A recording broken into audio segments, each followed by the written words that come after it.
Lilong Mahoribi Turel Ahanbi, Ubatung Makada Leva, Islamic Cultural Holder, 1 day free medical camp Ama, Lilong United Club Amadi, Assam Rifles Cup, Puna Kusamna Kanda, Assume of a free medical camp as Pangthokkhre, Mapuina Haiba free medical camp as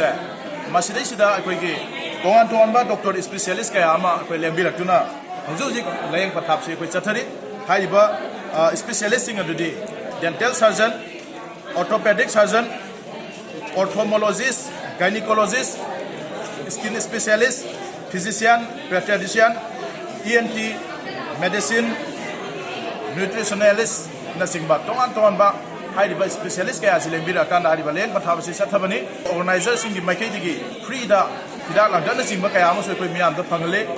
masigi asum la ba ko ki 1 day free medical camp asa masida sawana ko hoji phobda myoi satret hena layang pathab sathakre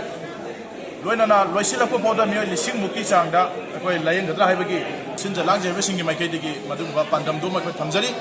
manipur laibaki asum la ba tangdu leta da ba society tangdu leta da ba khunai ngasigi mirol asida adum no ba ko ki entire manipur ki society sigi oina hojiksi physical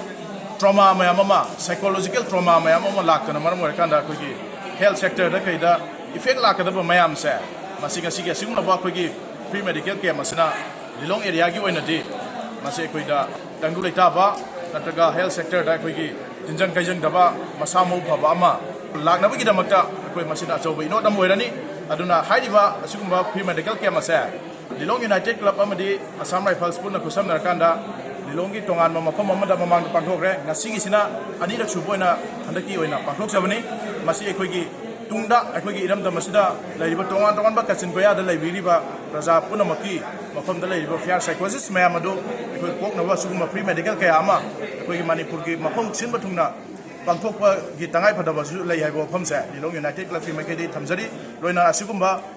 free medical care masina maram warkanda miyamda koigi achoba kanaba ma pirane ai wafamsi koi thamjabaga loinana asi koigi